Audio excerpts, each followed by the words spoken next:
Hi, my name is Rachel Mason, and I'm the director of Last Take, Rust, and the Story of Halyna, and I'm very excited to be on the Cinematography podcast.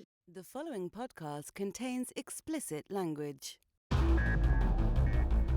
You're listening to the Cinematography podcast presented by Hot Rod Cameras, a program about the art, craft, and philosophy of the moving image and the people who make it happen. Coming to you from the world headquarters of Hot Rod Cameras in Hollywood, California, are your hosts, Ben Rock and Ilya Friedman.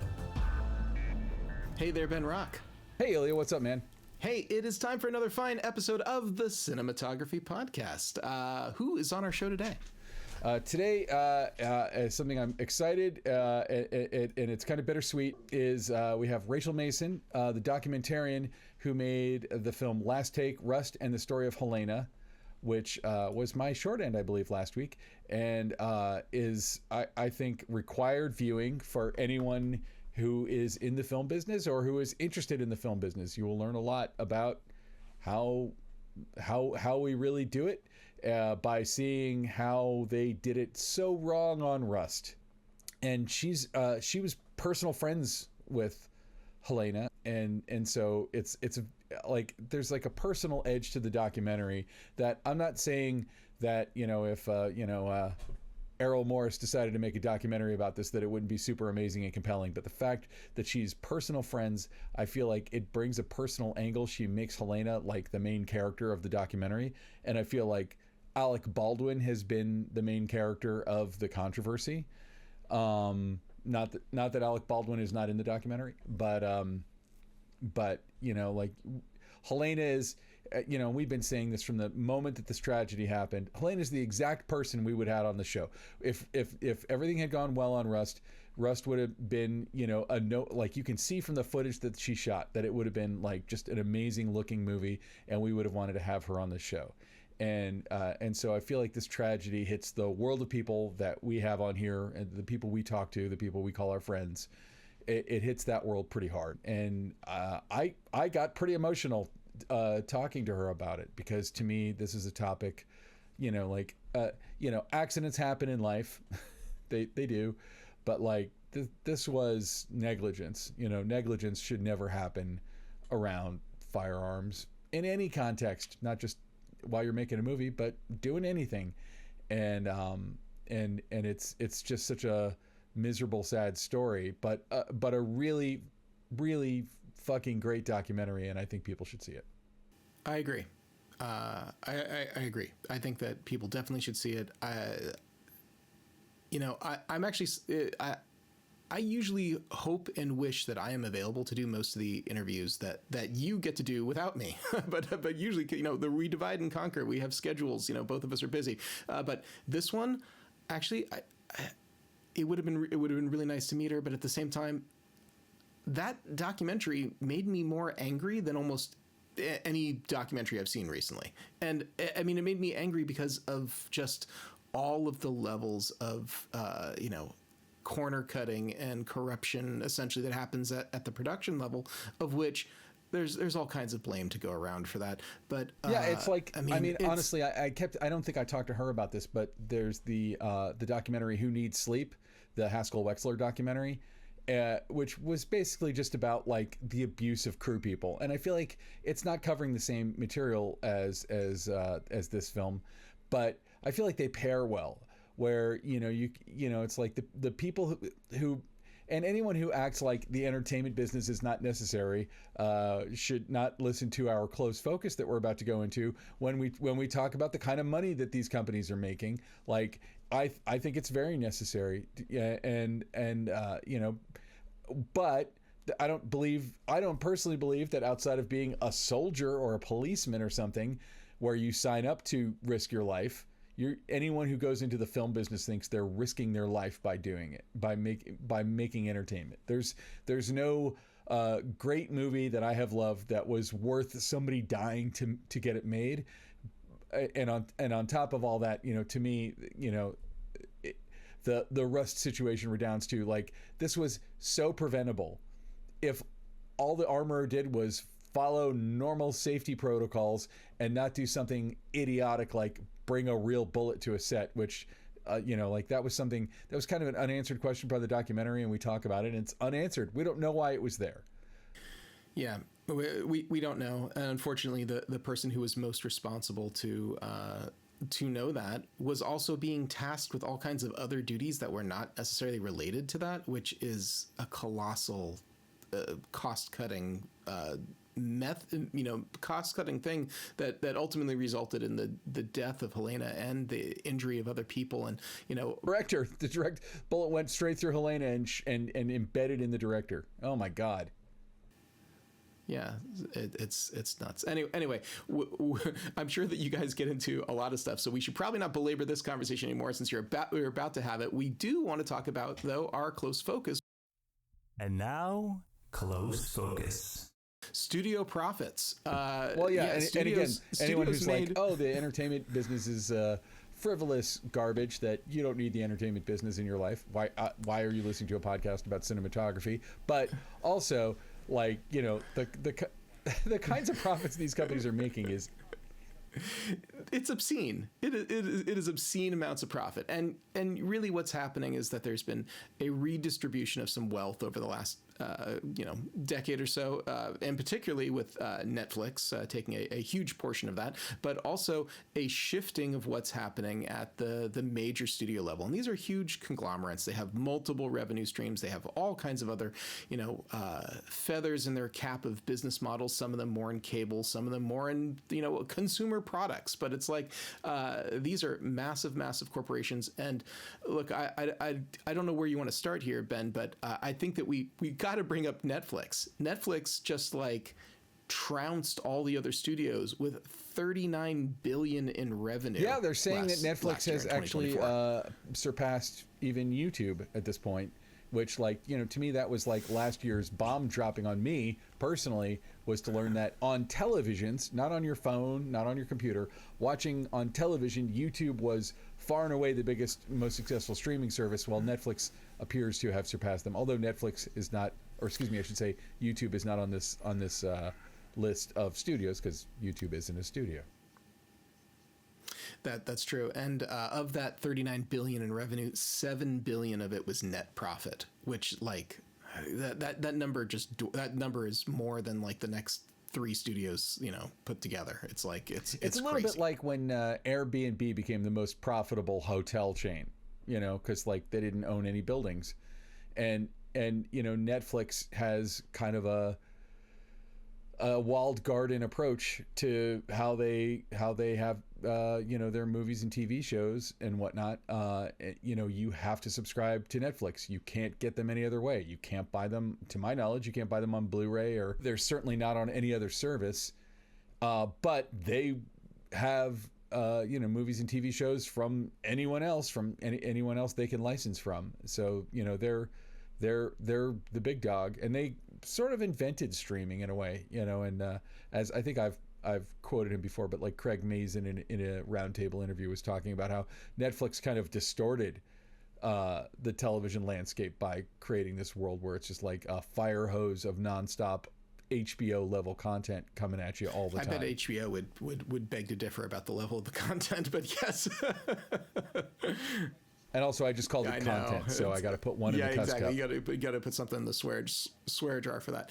Anyway, we're referencing a article which is essentially a pieced together comparison inside the Hollywood Reporter, which does, I think, a pretty good job of sort of breaking down revenues and sources of revenues for major studios like Warner Brothers Discovery and Sony and Paramount. And interesting, Paramount, not surprisingly, was the only company really on this list with the loss, but they were almost profitable, almost break even, which is interesting.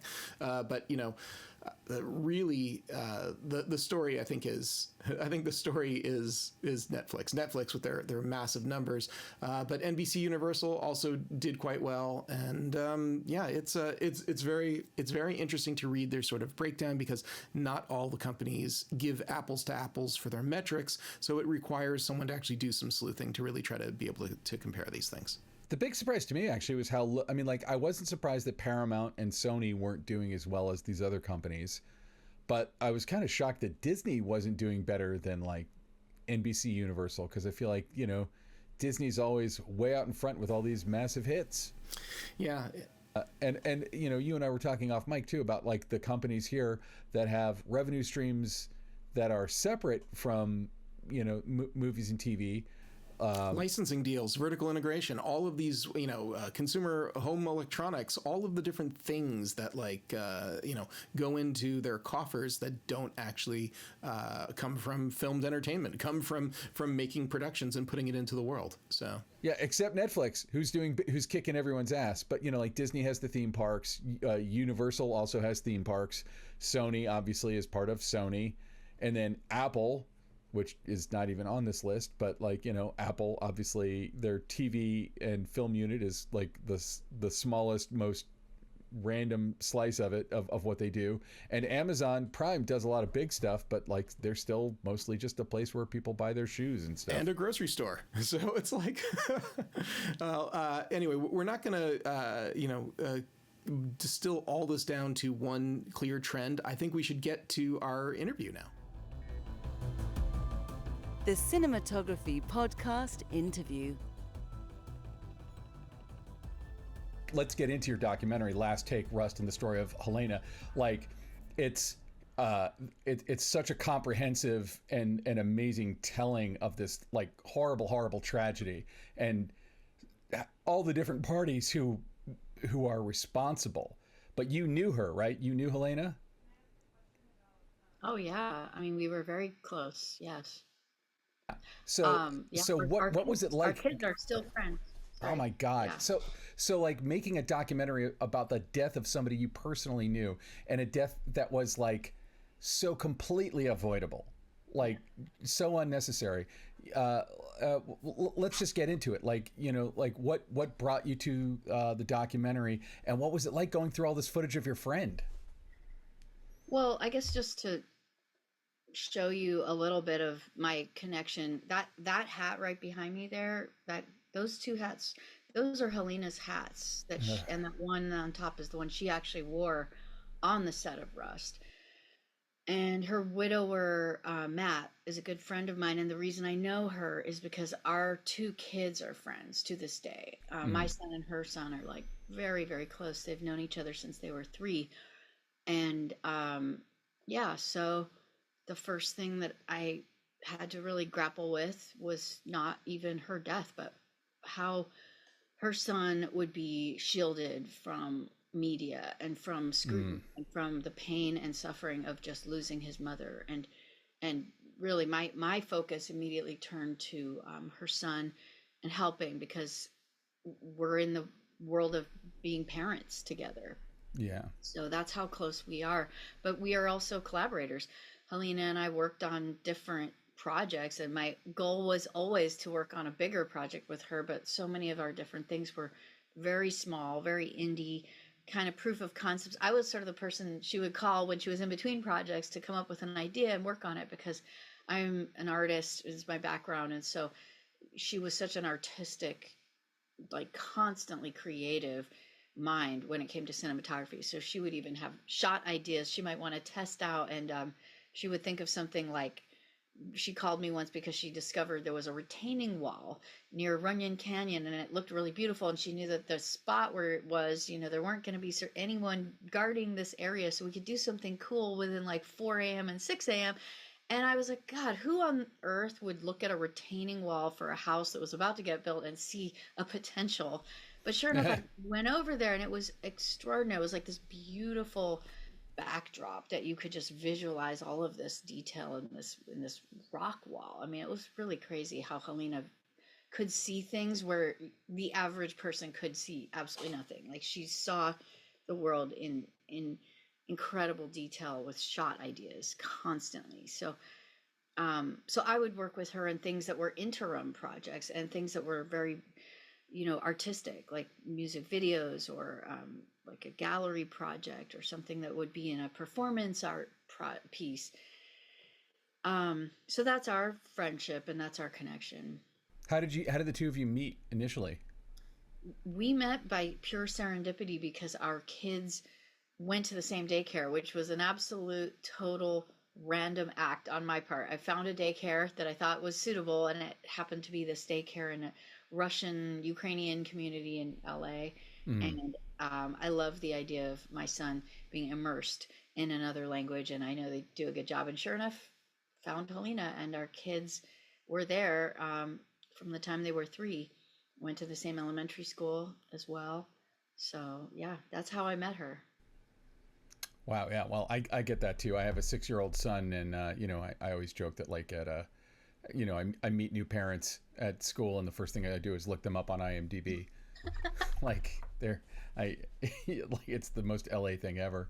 Well, Uh, it's really weird how in this particular world of ours, yeah, some of my close friends that really were like, so randomly our kids are friends. I can't tell you how many, of the, I don't actually connect with a lot of moms. I'm not really in the mom world of like, mhm. I'm not that interested in mom stuff. So when I, meet a really cool mom or somebody that like Halyna exactly embodied someone that not only, I think I will say this, as women in the industry, often you're wondering like, okay, probably not a good idea for people to even know that I have a kid. Like that could affect Mm. getting a job. And her and I even talked about that. And so there's this horrible irony in death. Like that's all I want people to know. I want her to be so known as someone who really did it all, because she absolutely was. Like she was an incredible mom and managed the ordeal of being away from home for a very long period of time when you're on a set doing films. And I think that's why, I mean, as soon as Halyna died, part of my brain was like, oh my God, when Matt told me he wanted me to make this documentary, and I would never have done it otherwise. I wouldn't have even considered it, thought it would be something I should do. I I read that it was right after, like the day after. It was almost immediately after, and I also thought it was like Matt was having a nervous break. You go through this thing of Of like, course. how are you functional right now? Like you Yeah. have so many things, including just grief and loss and devastation to deal with. This couldn't possibly be a real request. I thought Matt was just sort of spinning out and thinking of things, and yet that was the opposite. Matt was very clear-headed, and I think he went into like an autopilot mode, which I've heard is often the case when somebody has to deal with an ordeal. They actually become very logical, and so the logic of this made absolute sense when I recognized what Matt had seen coming almost immediately. He had been outreached instantly by every media organization in the world, and just all this media was coming at him. Hey Matt, let's do an interview, let's follow it, like in this ruthless way that feels so wrong. Just Mm. first off, your spouse died, you're trying to grapple with that, but the horror of Halyna's death, for those who are closest to her, involves the sort of ordeal of dealing with media, and it felt so unfair. And so as soon as I grasped Matt having that on his additional burden of that, he just, it made so much sense. The logic of being like, you know what? I'm not going to trust any of these people I don't know. I'll trust the one person I know who's a documentary filmmaker, who's Yeah. friends with my wife. And I wasn't even as ready as I think he was to make sure that responsibility was real. And I was there at that moment, was there a time sensitive thought of like, you know, there's footage or stuff that needs to be kind of acquired quickly before this event is over, like before everyone makes up their mind and goes home and the court cases are all closed or whatever? Because you have some amazing like police camera footage and stuff in that like really as a viewer puts me right there. Like I feel like I'm on the scene when it's happening. Well, I think you are speaking to the film as it evolved into this film, because initially, first off, the idea of doing a documentary about Halyna made literally no sense. She's the person I wanted to make films with. Like, all I cared about was working with her on a project to Yeah. wrap my head around, and also just be her friend and be in the world with her.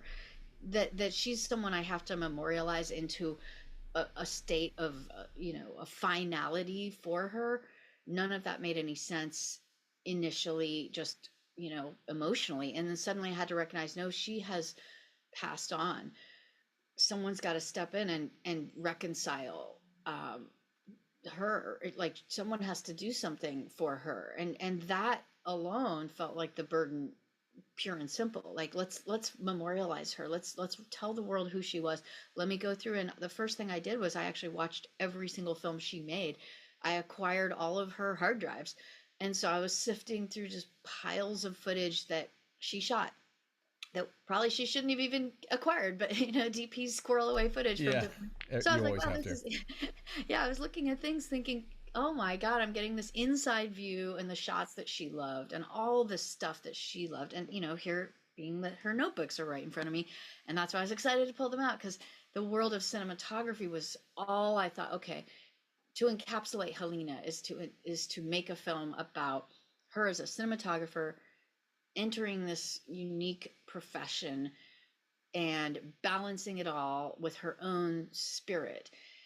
But then, fast forward, oh, wait, there's an active investigation into her death. And we actually have to figure this out. I want to figure it out. I need answers. The world needs answers. You Yeah. can't do this thing, Rachel, that might be great for like a tribute, at AFI with her friends. And so there's this, and yet I wanted to do a thing that would be this like beautiful, just, all encompassing biographical documentary. But it was like, there was no way to do that with a story that had taken over her in the media and in the world. And there needed to be answers. And also, I started to recognize there was a larger story about the devastation caused by the media and that people didn't understand, because often in the film they'd be like, well, where's Matt? Why isn't he participating? This and that. And I would have to say, have you ever lost somebody you loved at the hands of a celebrity and suddenly you're forced to give, appearances? When you want to know where Matt is, or when you want to know where her family is, why don't you imagine being in their shoes for a minute? And I recognized, the absolute terror of this situation is so multifaceted. And so in the film, we actually make the media portrayal of the way that things unfolded part of the film, because it was like things got spun out, narratives got twisted, stories got caught up on, all the different people involved got sort of distorted in the media. And that became part of grappling with this story and trying to find the truth by going back and meeting the real people who were there. That was one of the most healing things for me. And I think even in some ways for other people as well. Like they would say to me, it was healing to be able to meet somebody who was friends with Halyna outside of our particular little awful trauma right here. So, yeah, the film itself in some ways was therapeutic. Yeah, it was, and I love. I mean, it's towards the end of the movie where you show kind of a montage of stuff that she shot, and it's just like it's all gorgeous. It's all such great work, and you can kind of feel the passion in it. And I appreciate too that there was, I forget who it was who said, but it's like she can't even be the main character in her own obituary because it was so overshadowed by media speculation and all this stuff. I know people within the business who are like, I would never work with Alec Baldwin because he's a murderer, and I'm like, really?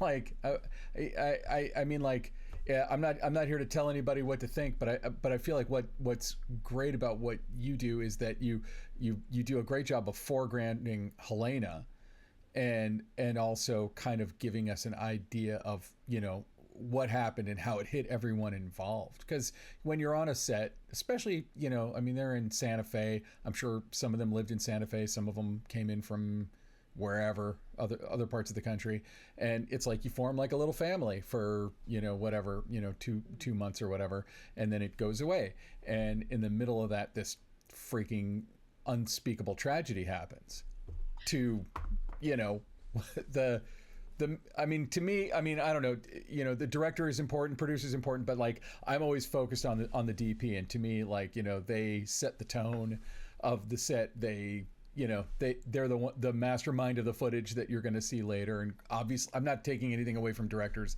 I'm a director, but like I like when you see somebody like Halyna and somebody who has kind of her creative instinct, vibe, spirit, whatever you want to call it, you know, like those notebooks that you have. Like I want to read them. I want to see what's in them. And to me, you know, just like seeing how everyone reacted, including Alec Baldwin, like when the news came down. How hard was it to get some of those interviews? Well, you know, one of the things you touched upon initially was in this, like right here, was just This show. rant.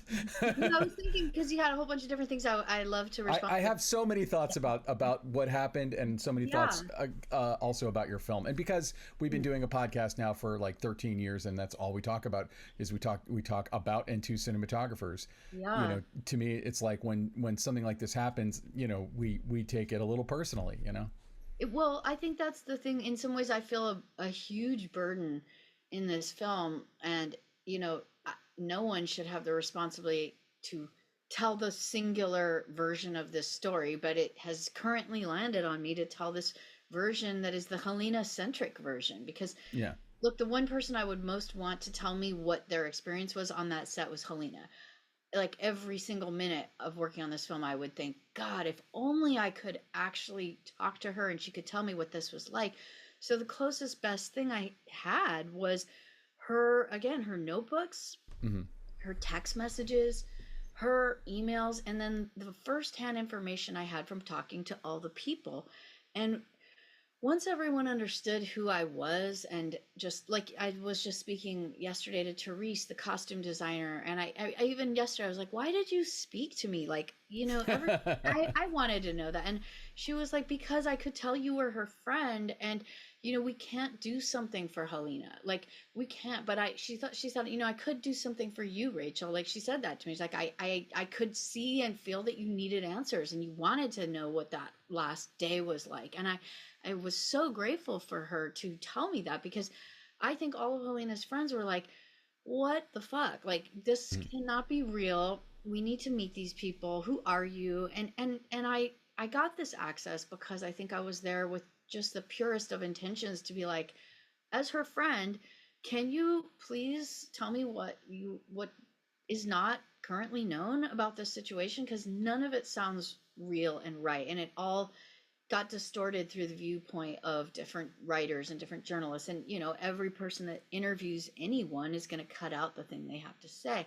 So speaking like to Dave Halls, when you asked about the access, the way I met Dave was I was sitting in the courtroom the entirety of the Hannah Gutierrez trial. Oh wow. And yeah, and nobody was there throughout that trial, who was a friend of Helena's. And I could absolutely understand that, because, or family member, the media was covering, like my face is in the media, and it was horrible, you know, reactions that I was having in real time, because I was sitting there right behind the prosecution. And the reason no one was there was because it was on the media, and no one wants that level of scrutiny and pressure, and it's intimidating, and it also feels horrible. Like I came to an understanding of what it feels like when you see a trial and you see the family in the courtroom.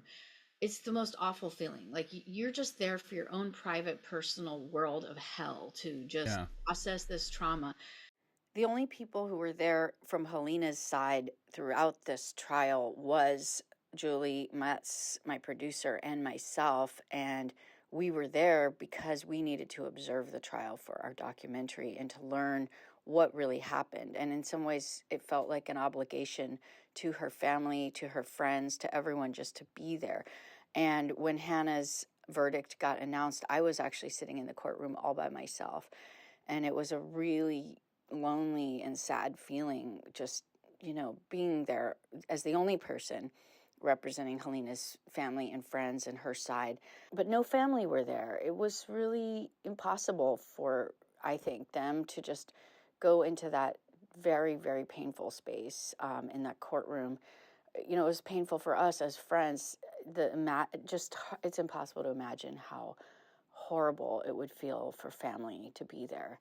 So I feel grateful that some people showed up during the victim impact statement. And so when Dave Halls got up on the stand, that was actually one of the most unbelievable moments I'll never forget, because he accepted full responsibility in the most like heartfelt of ways. And he broke down, he was in tears. And I saw him in the hallway afterwards. That's how I introduced myself. I said, "Hi, Dave. I'm friends with Halyna." And actually, Dave had worked with her on another set, and he recognized that I was wearing her hat. And he just embraced me and started crying in such a huge way. I I will never forget that feeling of his trauma and grief and extraordinary pain. And that, as soon as I felt that, it wasn't like I was like, "Oh my God, I want this guy to feel that pain," but I just suddenly was like, whoa, the humanity is so real. This is going to burden him forever. And this is Yeah. what he takes for the rest of his life. And he needed to express remorse, and he did. And I had that same thing with Hannah. I saw her in the courtroom, and just that image of these people was not what it was in the media. The media saw this whole other thing, and they, had a few different bites about them, and this is it. So when Dave sat down for our interview, it was because of, I think, a feeling of obligation to being honest for the world, for Halyna's family and for her friends, and I really commend him for that, because he owned his role in it, and Yeah. there was a role there. No, I mean, I get, like I said earlier, like on a set, that's what I'm used to seeing is the armorer walks up to the first AD, the DP, the director, and any actor who's in the scene and at least shows them, like pulls each bullet out and rattles it. And if it's not a real round, it'll have a little BB in it and it'll make a rattle, and we'll offer everyone to inspect it. And sometimes you do, and usually you're pressed for time and you just watch the armorer show you everything. So, you move on, but everyone has the opportunity to check it out, and should, to maximize safety. And, I get also, again, from your documentary, that they were pressed for time, that they were putting too much pressure on Hannah by having her be the assistant prop person while also being the armorer. And like, I'm thinking like, you kind of just want the armorer to be the armorer. Like, I mean, I guess if you only had one scene that had a gunshot first thing in the morning and nothing else the rest of the day, and you needed her to do some assistant prop stuff that day, maybe, but it doesn't make any sense to me. And to me, that's like her only kind of plausible gripe about what was going on. But again, I keep coming back to, and I don't know if you had more clarity on this, but like, why did she have live bullets in her kit at all? Has that ever been figured out? I mean, she certainly hasn't explained that at all, and either. And so this is what is, I think, one of the most frustrating things, is that, what you see in the film is what there is to see. It's, there are questions, like there was a question about the potential that maybe some of the actual bullets that were brought came from another set that she had brought, and that there was target practice on that previous set. And then there was, this person that brought in a canister that wasn't labeled. That was these things that started to come up in Alex's trial, that I was really fascinated by the origins, the provenance of those bullets. And then, there's conspiratorial theories of like, well, maybe these actually were legitimate dummies that hadn't been prepped right, so you couldn't tell the difference. And there's just sort of like a world of additional information that could have opened up, but we don't have those answers. And so you're left with the person whose job it was to know the difference and identify what goes into the gun, and that is Hannah, and it landed on her. And I think that we don't have the answers that would be really great to have. I wish I had them. And you can see as well right away that the actual crime scene, a set became a crime scene instantly, and you are watching the actual moments that happens, and immediately there's like, wait, who put the gun over there, and why did those bullets get thrown out? Bullets got thrown out. One of the actual immediate things that happened, and it was not Hannah, is the bullets got thrown out, and it was just this chaos. That's messed up. Right. And so I was listening to all of this stuff in the courtroom, being like, wow, if ever there was an investigation that was immediately hindered by the chaos of a film set, you can actually see it like right in front of you unfolding. And that was yet another heartbreak in the story, was that like to investigate something where there's this many people running around and moving key pieces of evidence, that was at the center of what this investigation was starting with. So there were holes that could never be filled in because, you know, a gun got moved. The bullets got taken out of the gun and put somewhere else. Bullets got thrown away. So they had to sort of do this sort of, you know, post-mortem analysis of the set that I feel like was just not normal on any level for a crime scene. Um, a question that has come up a lot was the ethics of finishing the film Right. after the fact. And my gut reaction is like, I think that Halyna would want the world to see her work, and that's the only way to do it. No one's going to watch 2/3 of a film.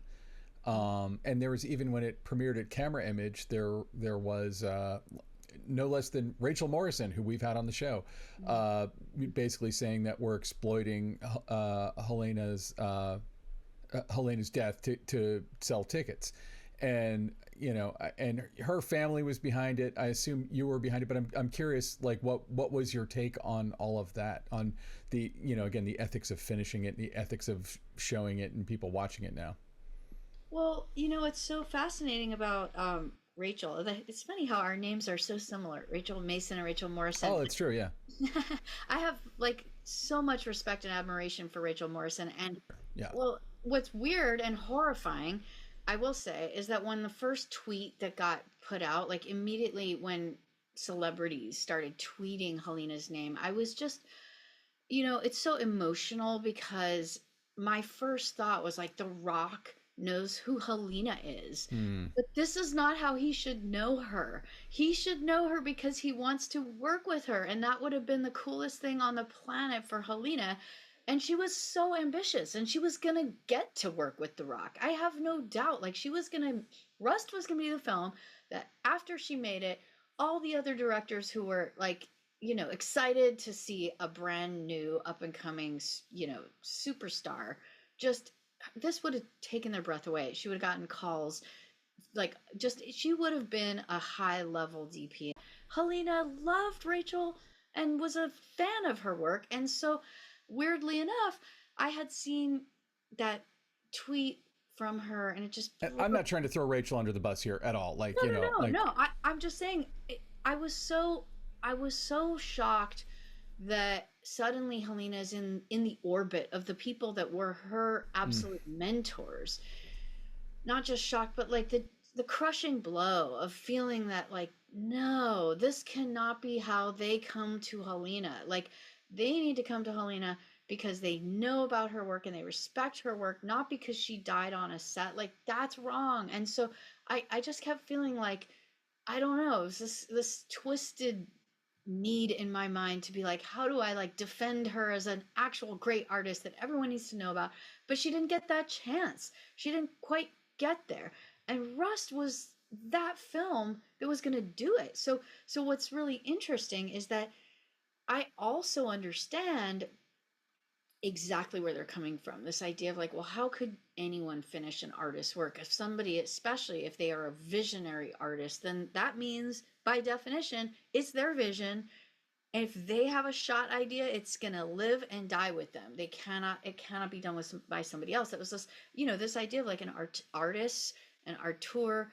And so I actually understand both sides of it. But again, knowing immediately that her whole family wanted this film done, and that her mother, having connected with her in our film, it's just definitive. Her mother says the words, having spoken to Halyna right before this happened, Halyna herself wanted to finish the film. Yeah. Just knowing that her mother lives with that and wants this done, there's like not a world where you can't finish this film. Like, I don't know what person could imagine not doing what the mother of a victim of anything wants. Like, you want me to bake a cake, I will do. There's nothing worse than losing a child. And so there's this visceral sense that as soon as I found out Olga wanted the film completed. That's Halyna's mother, and also Matt, and also her son.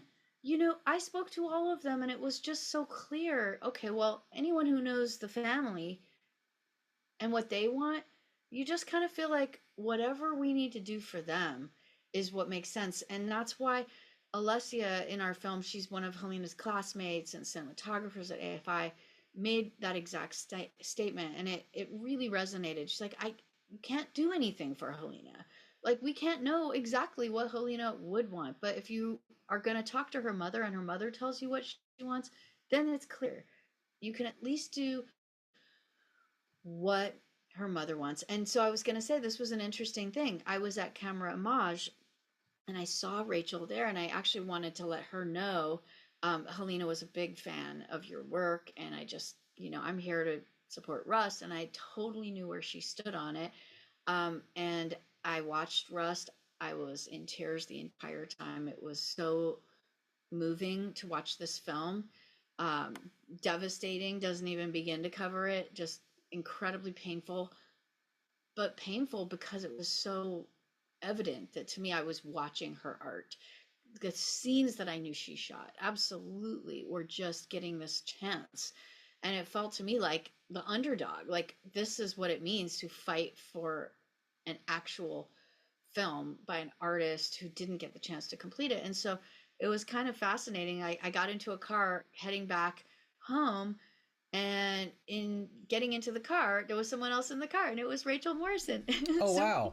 we had a 2-hour chat in the car on the way back to LA. And it was cool because I was watching Rachel from the back seat, and she was doing things like filming the rain as it hit the windshield. And I was like, wow, that is totally something Halyna would do. And I kept thinking about this weird ethical question, and it's just a difficult, painful ethical question. And I totally understand where, the people that feel the way she feels would absolutely have every reason to feel that way. And as an artist herself who does it, she has every right and is way more entitled to her opinion than me, who's just like a friend, frankly. I'm just like Halyna's friend. So my status here is just in the friend space. But Well, you're also a filmmaker, and when you go to a set, there's this, you're in the real world and stuff can happen, and so you're still in that same world with her. You weren't maybe making films that had lots of gunfire in them, but I think your opinion of it is as valid as anyone else's. Obviously, not more valid maybe because you're her friend, but also just you were in the same world as her.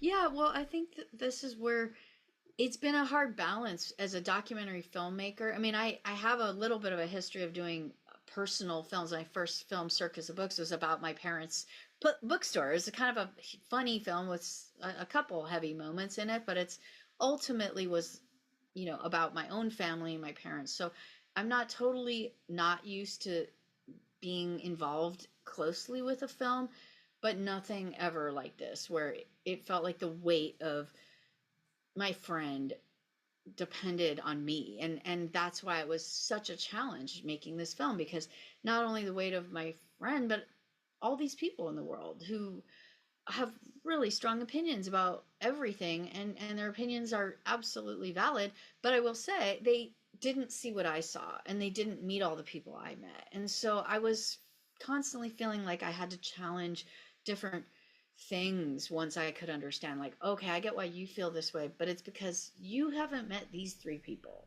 and you didn't talk to like Dave Halls or something, and I would recognize this sort of privileged space of access. And that's what made this film so challenging, because at the core of it all, it was just me desperately wanting to make sure at every turn Halyna is centered in every single moment in the film. So that was my biggest challenge, was to keep it focused on her. Well, and as a documentarian, to a degree, you're a journalist, but you're being a journalist about your good friend. How was it an intuitive thing, or like how did you figure out how to draw the line between something that a story thread or whatever that would have pulled you in one direction because you knew her personally, versus another one that is like imagining the viewer of this trying to get all the, just the facts. And I don't believe documentary has to be just the facts, but you get all the facts as far as I can tell. You get all the facts into this pretty well while keeping that kind of closeness. So how do you balance those things? Well, this is where other people come in, frankly. Producers, I am not a pure mastermind. I mean, and this is like, let's, like, if you want to really reveal how the sausage is made in documentaries, okay, a director does a few things, frankly, like sets the tone, creates the, the demand of the film, like this film will stay Halyna centric. And then you work with lots of people, and you work with editors, you work with producers, you work with various executive producers who might say this matters the most and this matters the most. And I think that's where the film is a product of a lot of voices coming in and looking at cuts and saying, you know what, we didn't get this, we need to go and find this person and go. Wow.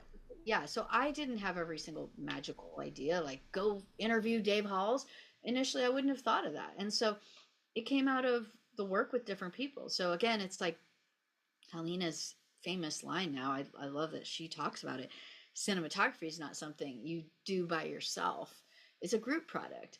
I mean, she says that about cinematography. It's my favorite of her lines. Cinematography is not something you do by yourself, or it's just the work of an artist, or it's a group product. And so documentaries are really a group product. And so, on the one hand, I'm the one doing all the interviews, and it may seem like it's all in my head and it's all mine, but the actual, it really deserves to be a shared experience. And, I can name all the different producers, but people had a very strong opinion in different moments in the film, and those opinions were helpful. How much would you say it evolved from what you thought you were making? I mean, when you started, did you really think you were mostly just making a tribute to Halyna? Like, at what point did you realize, no, we're making a documentary about this horrible incident? I mean, I think it really shifted when when I was sitting in the trial with Hannah Gutierrez Reed, and her trial was just revealing truths. And I was just sitting there like all by myself being like, God, what on earth? This is crazy. This is this. And it just all started to come into existence because there was so much that was not clear about what happened. And I was getting that clarity. And it was not fair that no one else was getting that clarity. And this is what the promise of this film could be, was like, okay, this is a place where we have the opportunity to interview these people. And we have the opportunity, let's go back to interview Lane Looper and the camera guy that, the crew that walked off. I've spoken to all these different people, and find out what were they really thinking.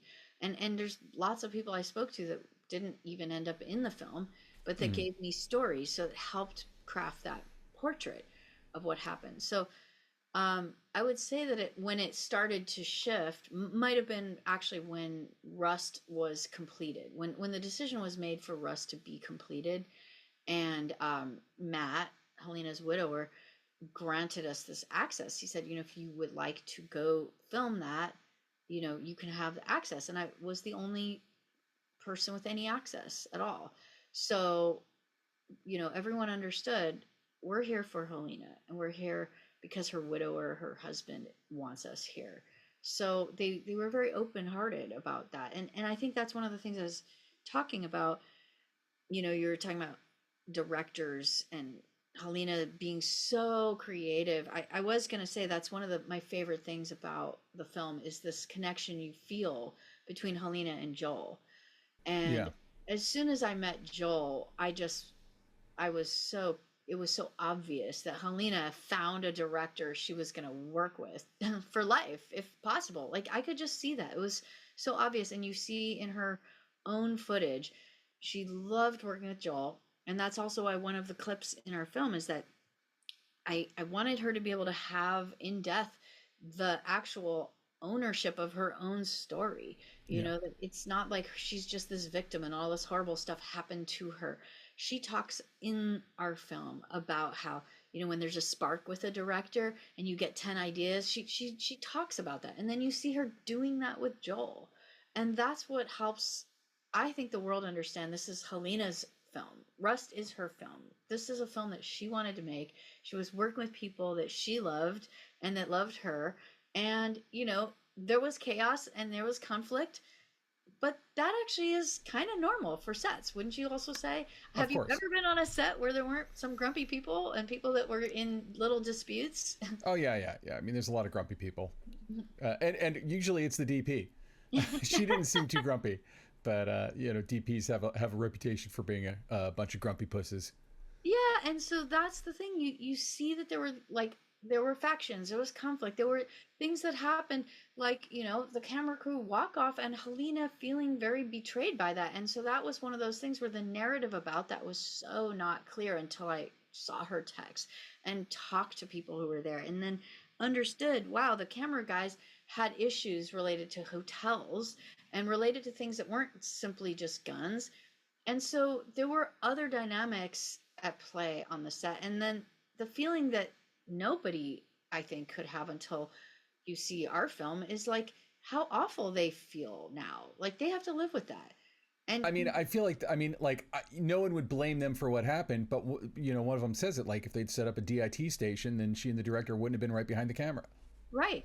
I mean, they have survivor's guilt. And I think everyone has survivor's guilt. And it's not really fair for anyone to have survivor's guilt because everyone was doing a thing that they had in their wildest dreams. They would have not have imagined a scenario that would play out like this ever. The camera crew walk off would have led to maybe a shutdown or something else. Like that's what they That's said. probably what they were hoping for, Right. But the thought that a gun would be loaded and put into an Alex's hand. I mean, there's just not even a world with a real bullet. I mean, like, right. If the same thing had happened and it had been a blank, she might have been injured by it, but it's unlikely that it would have killed her from that distance. Right. But it's yeah. bullet. I mean, to me, that's the one thing that haunts me about this whole thing is that, like, a bullet, which looks like a dummy round, because a dummy round is made to look like a bullet, was put in the gun and everyone was told it was a dummy round. And like, that's horrifying. It is a horrifying set of things to go through. But everyone, it's like the butterfly effect. Mm-hmm. Will think about, well, if I had done this, then she wouldn't have been standing there. And you think, well, actually, then maybe someone else would have been standing there. And it's no true. less terrible. In fact, there was a father and son team in special effects who were right there in the church.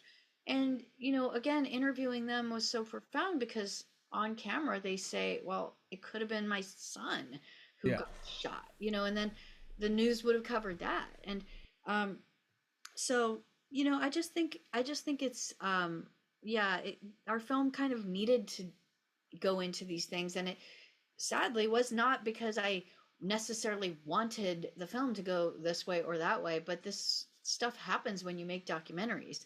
The story often guides you, or the film takes you somewhere, or the actual pressures that the film is under can start to realize, like, okay, well, we have to answer these things because the public needs an answer to these things. So, in some level, it wasn't not like I didn't get the opportunity to make my personal film, free from all the outside pressures of the world, editing in my editor's bedroom, by her side, like I did Circus of Books. No one cared. No one cared about that story. And that was a great luxury that I realized I didn't have with this film, where everybody cares. Yeah, but I feel like, I mean, if I'm understanding correctly though, like your personal connection to it, like drove you deeper and deeper into the story. Probably deeper than if even a really good documentarian who didn't know anyone involved in this had, if Errol Morris had decided to tell this story, he wouldn't have had the level of access that you would have had because you knew her, but also probably not the level of personal attachment. And, I mean, to me that, one of the things I love about it is it's your art celebrating her art, like it's telling her story the way hopefully she would have wanted it told, and it's horrifying on so many levels, like I keep saying, but also, it's like a really emotional thing because if you're a filmmaker, you relate to her. Yeah. You know someone like her, or you are someone like her. Yeah. And it's, I think because I was so close, like as I'm sitting here, I've been holding this up the whole time. I'm just staring at it. These are her notes about different westerns that she wanted to watch, just as references, like There Will Be Blood, Jesse James, No Country for Old Men, Days of Heaven, Heaven's Gate, and she wrote Starkness and Brutality, Open Range Movie, check it out. Gun Battle in Town is good. Like she's Big Trouble in Little China Oh, for the awesome. shootout. I mean, she was giving herself such clear notes on different films to look at and reference. Yeah. That's why for me it was like, God, she was really deep in the world of this film. Yeah.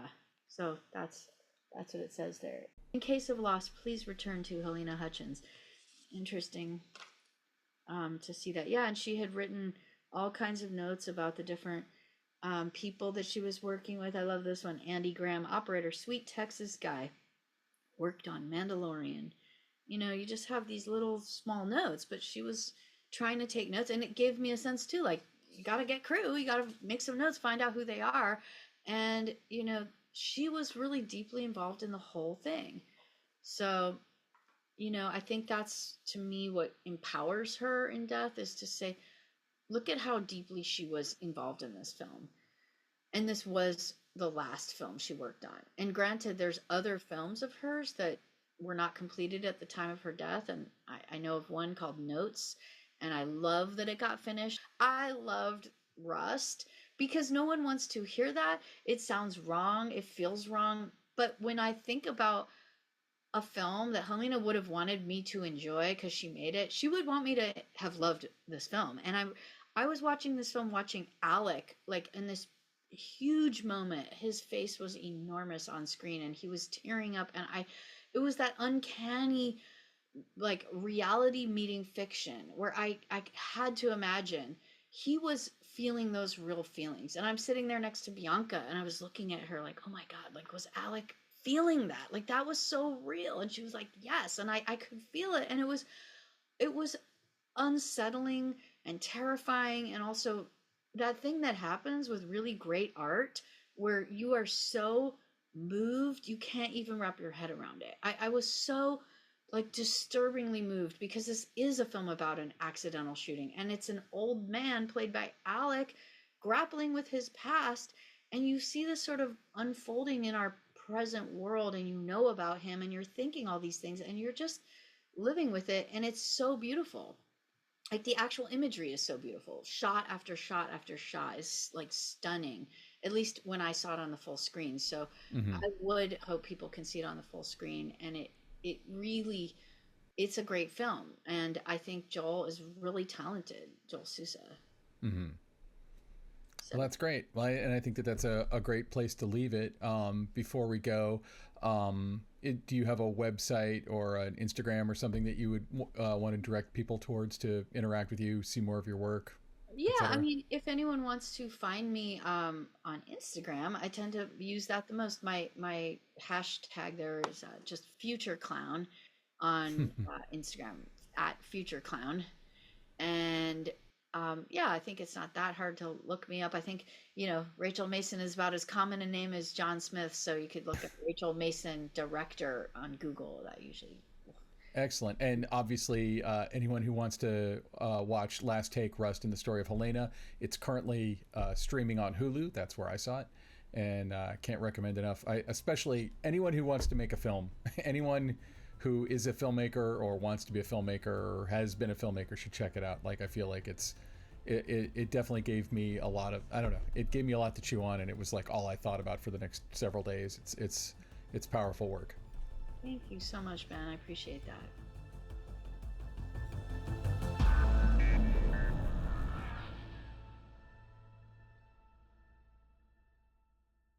So that was Rachel Mason. Hey, thank you so much for being on the show. Your movie is available for streaming now on Hulu.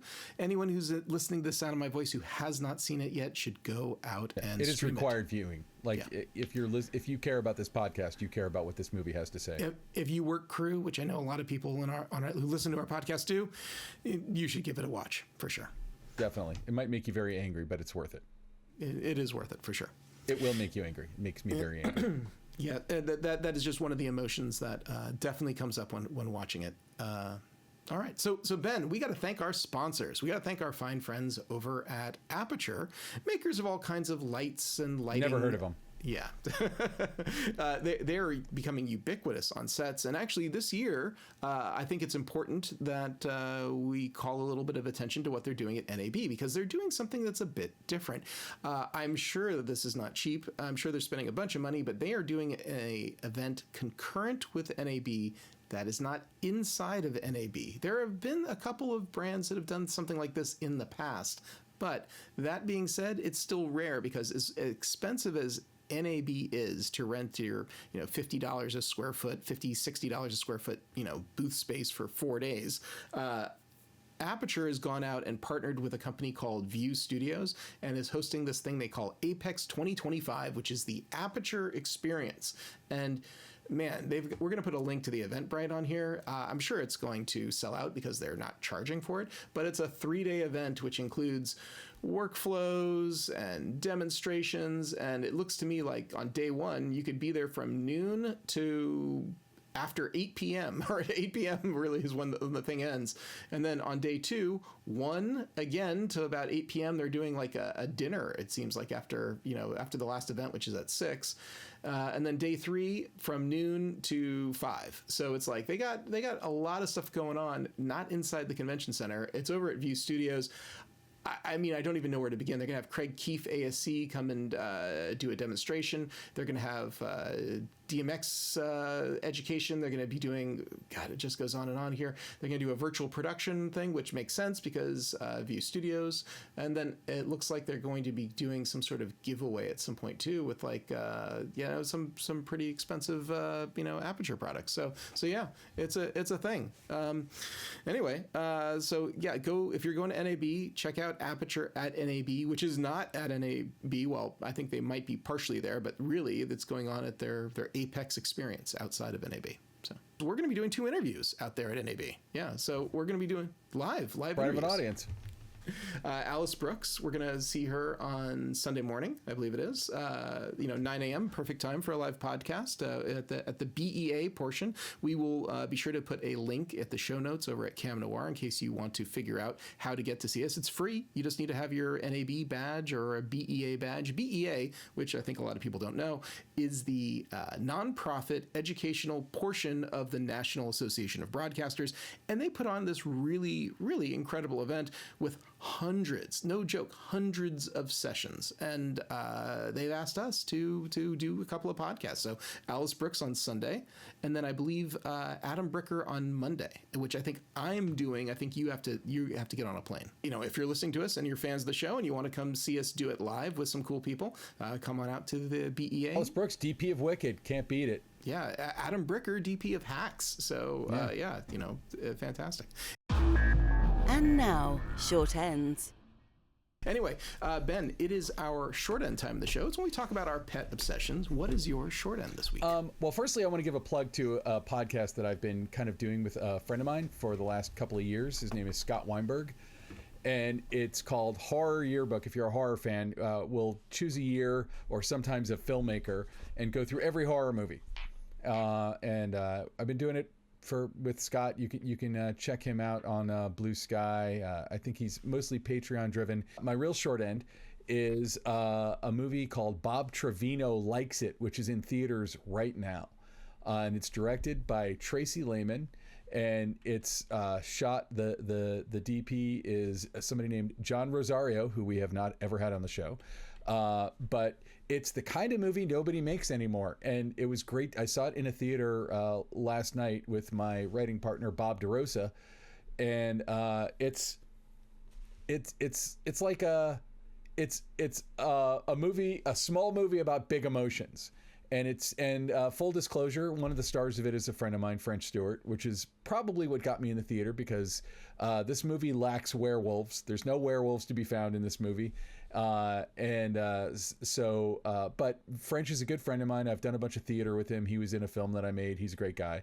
And he's one of the leads, and he plays like an absolutely detestable, horrible dad. And it's a movie that kind of reminds me of like the early aughts, indie scene movies like The Station Agent with Peter Dinklage, which, as you pointed out, what did you say? My spoiler. Your log line synopsis for me was a little person walks around and makes friends, and I was like, yeah, that's what it is. That's what the station agent is, and this is a partly autobiographical story by Tracy Lehman about a woman who has a really hard relationship with her dad and goes on Facebook and finds somebody with her dad's name but no picture and thinks it's her dad and friends him, and then he starts liking her posts, and then a friendship blossoms even when they realize that they're not related at all. And John Leguizamo plays that guy. Like, the real star is Barbie Ferreira, and she's awesome. And it's her and John Leguizamo, and John Leguizamo in like a very restrained and subtle performance for him, of just kind of like a very likable person. I mean, I feel like this is the kind of movie that would appeal to you if you like stuff like Ted Lasso. It's very moving, and it's about the big feelings that I think a lot of people have about their father, especially. And Barbie Ferreira is great in it, and it looks great, and it's in theaters right now. And I would like to encourage people to check it out, just because it's like, I'd love to see more movies like this in theaters again. I feel like we've gone through kind of a dark period, but there was a time where movies like, do you remember Junebug? Like, that's the movie that made Amy Adams a star. Movies like that, where it's like, it's a movie about people and emotions, and and what people do, and the cast is great, and it looks awesome, and I just think it's worth your attention. If you see it playing in your city, go check it out. Here in LA, it's in like 2 theaters. I think they have a website where we can probably I'm actually I'm on the website right now, and it immediately popped up and showed that it's playing near me, which is like, what a great, like, they geolocated where I was and then immediately showed me the closest theater, which is in my town. I could totally go see it. So yeah. So I mean, I think it's Bob and I went and saw it last night. It was a Monday night, and it was pretty well attended, and it's getting amazing reviews. So it's not me just saying go see my friend a movie my friend is in. It's it's definitely check out the reviews. But again, there will be no werewolves. It's not genre. No one is struggling with their newfound superpowers. It's about real people. That's awesome. I think I'm so glad. I'm so glad that you chose this as your short end. This is totally the type of thing that I would go see. It is absolutely like absolutely my jam. Yeah, you could probably take your kids too. There's probably some cursing, but other than that. So Ilya, what is your obsession of the week? I got to give major props to a group on Facebook called Cruise Stories. It's a private group. It's got now more than 100,000 members, and the people who are running it, the management of it, have curated a real, like, I think a lot of Facebook groups are garbage. They're filled with spam. They're filled with, really off-topic, comments. It's a free-for-all of self-promotion. Not Cruise Stories. Cruise Stories is a pretty wonderful treasure. It is timely. It is well updated. The article on Studio Profits I found not on Hollywood Reporter. I found it in Cruise Stories. They go into sometimes silly and reminiscing sort of stuff, like they have some behind the scenes photos from Barry Gordon's The Last Dragon, because it was released today. That movie. So, and they have some pictures of, which is and then they have like behind the scenes of old stuff from like like actors who spent 7 hours in like makeup chairs and then having to remove it, and they've got their transformations. There's all kinds of like really interesting stuff, but the conversation and the comments that goes on from crew members who, like, it's a pretty insulatory world working in crew. A lot of the general public doesn't really understand it, and there's an awful lot of strife. I'll just say there's a lot of strife to working crew. Your days are as long as like farmers. Your days are as long as like emergency room medical trained doctors, and it is a sometimes harrowing and stressful and dynamic life, as anyone who's lived in Los Angeles in the last 2 years during the strikes can attest. It is a haven. I'll take it over every job I've ever done ever. Yeah.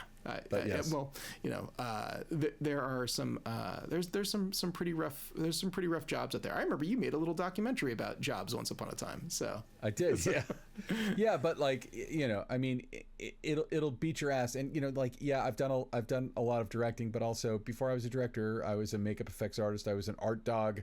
I was a production designer one time exactly, but like you were a substitute teacher, you were a waiter, you've done other things too. Well, yeah. I mean, I had a lot of jobs outside of the business, of course. But like, working all the movies that I worked on, I remember working on as a makeup effects guy on these movies that were like shooting in the woods in Alabama, and it's 40 degrees outside and it's freezing cold, and we're there all night and you have to turn your body around to a night schedule. I wouldn't trade it for literally anything. There is no job sitting in an office, or anywhere that to me equals kind of the exhilaration that you have when you make that stuff work. The only thing that comes close is something similar, like doing theater, like watching the group creative process come together. And I don't care if you're, a PA or a grip. I've done those jobs too. Like, to me, it's fun and it's exciting, and that's I feel like that's how they get you. It's circus work. Like show business. Yeah. Yeah. Hey, take out this bag of trash. Anyway, crew stories. If this sounds like the type of stuff that you would like to see, you can join the Facebook group and find lots of camaraderie. I highly recommend it to anyone who's spent some time on set. You know what I'm talking about. Definitely. All right, so Ben, that about does it for this episode. Where can people find you if they want to check you out outside? A lot of people have been adding me on LinkedIn lately, so I'm on LinkedIn. Pretty easy to find, and also just go to benrock.com. There I am. You'll see all my stuff. I'm thinking about simplifying my website because I realized in tiny mission creeps it's become kind of convoluted and too many links on it. Anyway, you can also find me over at LinkedIn. LinkedIn seems to be the social network that could lately. I can't tell you how many people I've got. I got thousands of followers there too. I mean, I guess, but here's the thing: as soon as you're connected with someone, they automatically follow you. They have to go through and unfollow you after you're connected. So it's one of those things. Anyway, you can also find me at Hot Rod Cameras, hotrodcameras.com in Los Angeles, and soon to have a grand opening in Portland. The grand opening is not quite yet, but I'm targeting end of May. May. So I know. So it'll be here before you know it. Be here soon. Anyway, so Ben, who do we have to thank? Who makes this show possible? As always, we have our incredible producer, Alana Cody, who's lining up all this stuff. I just watched a thing last night for an interview that may be happening. I don't like to say them because sometimes they fall through the cracks. You never know. But Alana is kicking all the ass, keeping us both quite busy. And dealing with all the Las Vegas stuff coming up for NAB. We got to thank our amazing editor, Charlie Nix, who I guess this is like his fourth outing with us on this one. Yeah. Hope we're not making your life too hard, Charlie, but thank you for all that you do. We appreciate you. And last but never least, we got to thank Kay Zalatracci, our composer, who made every scrap of music that you hear on this podcast. Check him out at musicbykays.com. Send him a message. Hire him to do one of the many things he does. But honestly, hire him to do a score for you. It's what he loves more than anything in the world, is composing music. It's what he's here to do. He's so great at it. Yeah. So Ben, that does it for this episode. Do you want to take us out? Sure. Thanks for tuning in. This has been the Cinematography Podcast, presented by Hot Rod Cameras. Find your next camera, lens, or accessory on the web at hotrodcameras.com. Don't forget to subscribe to our show on iTunes and connect with us on Facebook and Twitter. Thanks for listening.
So that was Rachel Mason. Hey, thank you so much for being on the show. Your movie is available for streaming now on Hulu.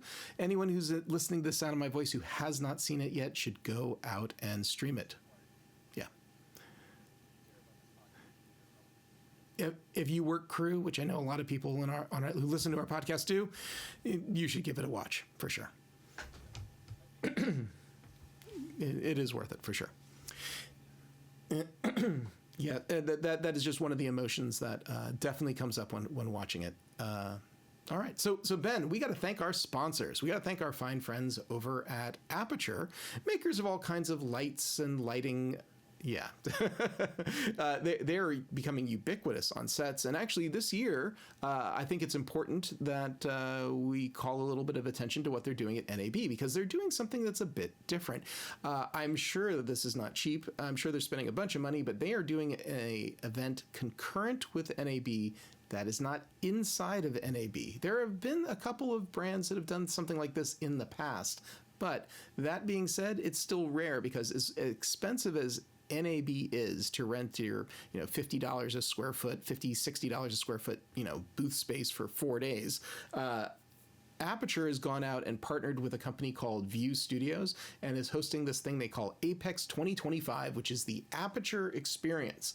And man, we're going to put a link to the Eventbrite on here. I'm sure it's going to sell out because they're not charging for it, but it's a 3-day event which includes workflows and demonstrations. And it looks to me like on day one, you could be there from noon to after 8 p.m. or 8 p.m. really is when the thing ends. And then on day 2, 1 again to about 8 p.m. they're doing like a dinner, it seems like, after the last event, which is at 6. And then day 3 from noon to 5. So it's like they got a lot of stuff going on, not inside the convention center. It's over at View Studios. I mean, I don't even know where to begin. They're going to have Craig Keefe, ASC, come and do a demonstration. They're going to have DMX education. They're going to be doing, God, it just goes on and on here. They're going to do a virtual production thing, which makes sense because View Studios. And then it looks like they're going to be doing some sort of giveaway at some point too, with like, some pretty expensive, Aperture products. So yeah, it's a thing. Anyway, so yeah, if you're going to NAB, check out Aperture at NAB, which is not at NAB. Well, I think they might be partially there, but really it's going on at their Apex experience outside of NAB. So we will be there when it's happening. Yeah. So you'll be there on the 6th, and it is going on the 6th, and yeah, for sure. Yeah, we should actually probably give a little plug to ourselves. We're going to be doing 2 interviews out there at NAB. Yeah, so we're going to be doing live interviews. Alice Brooks, we're going to see her on Sunday morning, I believe it is. 9 a.m., perfect time for a live podcast at the BEA portion. We will be sure to put a link at the show notes over at Cam Noir in case you want to figure out how to get to see us. It's free. You just need to have your NAB badge or a BEA badge. BEA, which I think a lot of people don't know, is the nonprofit educational portion of the National Association of Broadcasters. And they put on this really, really incredible event with hundreds, no joke, hundreds of sessions. And they've asked us to do a couple of podcasts. So Alice Brooks on Sunday, and then I believe Adam Bricker on Monday, which I think I'm doing. I think you have to get on a plane. So. Well, we could certainly talk about that, but if you're listening to us and you're fans of the show and you want to come see us do it live with some cool people, come on out to the BEA. Yeah, Adam Bricker, DP of Hacks. So, fantastic. Anyway, Ben, it is our short end time of the show. It's when we talk about our pet obsessions. What is your short end this week?